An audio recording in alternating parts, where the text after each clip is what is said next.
Halo teman-teman, gimana kabarnya? Semoga pada sehat semua ya, amin. Oke, saya ucapkan selamat datang di podcast edukasi kami. Pada episode kali ini kita membahas tentang teknologi yang sering digunakan dalam dunia pendidikan ya teman-teman. Nah, yaitu Learning Management System atau yang disingkat LMS dan Content Management System yang disingkat CMS. Simak baik-baik ya teman-teman. Terima kasih Kak Latifah. Bismillahirrahmanirrahim. Perkenalkan, saya Dia Tak kenal sebagai maka tak narasumber saya. pada podcast kali Perkenalkan, ini. saya Siti Saya akan Latifah menjelaskan sebagai mengenai moderator yang LMS akan dan CMS menemani secara jalannya lebih podcast rinci. hari ini. Nah, Terima pada podcast kasih Kak kali ini Latifah sebagai kita akan membahas moderator. tentang teknologi Perkenalkan, yang saya sering Dia digunakan sebagai dalam dunia narasumber pada pendidikan, podcast kali ini. yaitu Saya akan LMS, menjelaskan mengenai LMS Learning dan CMS Management secara System, lebih dan rinci. CMS, Terima Content kasih Kak Management Latifah System. sebagai moderator. Perkenalkan, Sekarang saya telah Diah hadir sebagai bersama narasumber kita pada podcast yaitu kali ini. narasumber yang Saya akan akan memandu menjelaskan mengenai menjelaskan LMS materi dan pada CMS podcast kali secara ini. lebih rinci. Silakan Terima memperkenalkan diri. kasih Kak Latifah. Baik, terima kasih Dia. Supaya lebih jelas, mari kita mulai pembahasan dari pengertian Learning Management System atau yang disebut dengan LMS. Terlebih dahulu, Learning Management System atau LMS adalah software yang berisi fitur-fitur dalam pembelajaran. LMS ini digunakan untuk membantu guru dan siswa dalam mengelola proses belajar mengajar secara digital. jadi LMS ini sangat membantu proses pembelajaran jarak jauh ya, maupun pembelajaran berbasis online.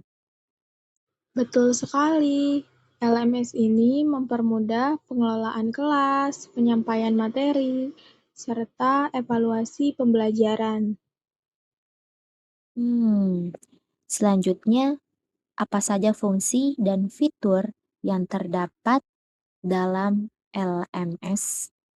Beberapa fungsi dan fitur LMS antara lain, pertama, tampilan atau user interface, yaitu fitur antarmuka yang menarik agar LMS mudah diakses dan dipahami oleh penggunanya. Yang kedua, ada fitur pendaftaran online yang memungkinkan pengguna mendaftar secara online atau terhubung dengan sistem informasi akademik di sekolah.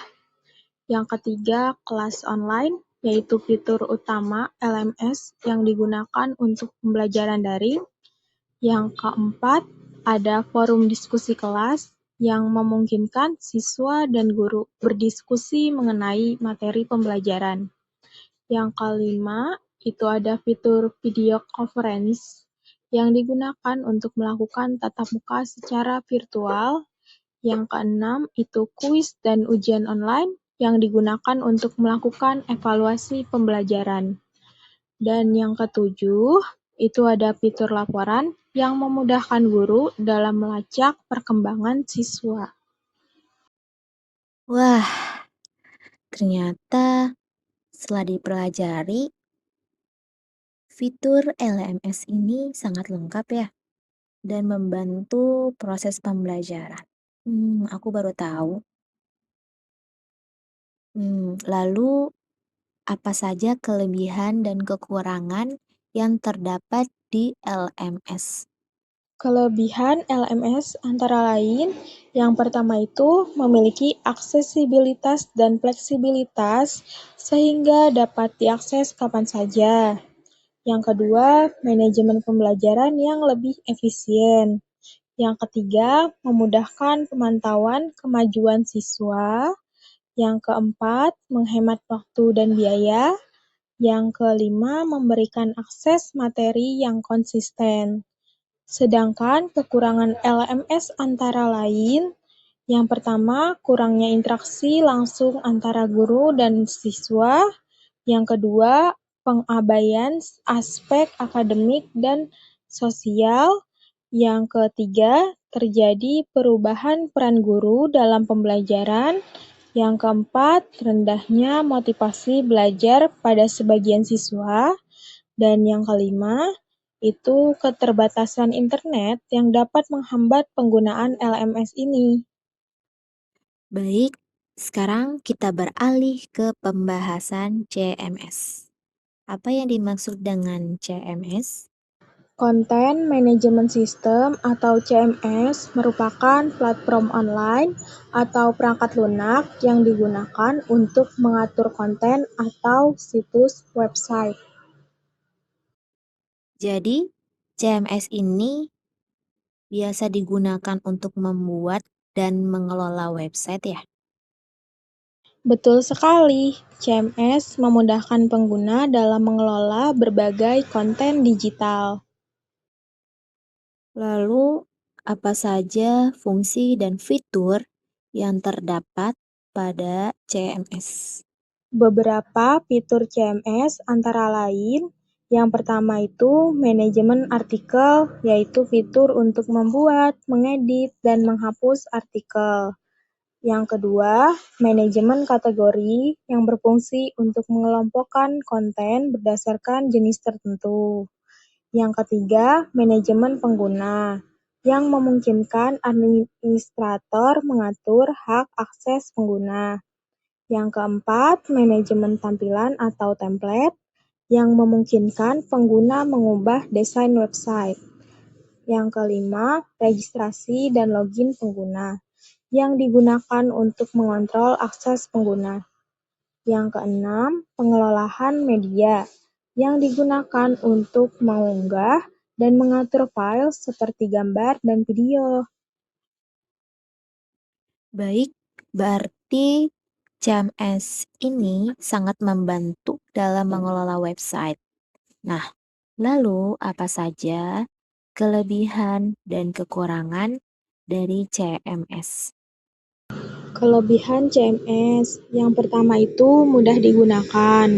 Yang kedua, mempermudah pengelolaan konten. Yang ketiga, mendukung kolaborasi tim. Yang keempat, menghemat waktu dan biaya pengembangan website. Yang kelima, mudah dikembangkan. Kekurangan CMS sendiri yaitu yang pertama, rentan terhadap keamanan. Yang kedua, memerlukan pemeliharaan rutin. Yang ketiga, kinerja dapat menurun jika banyak fitur.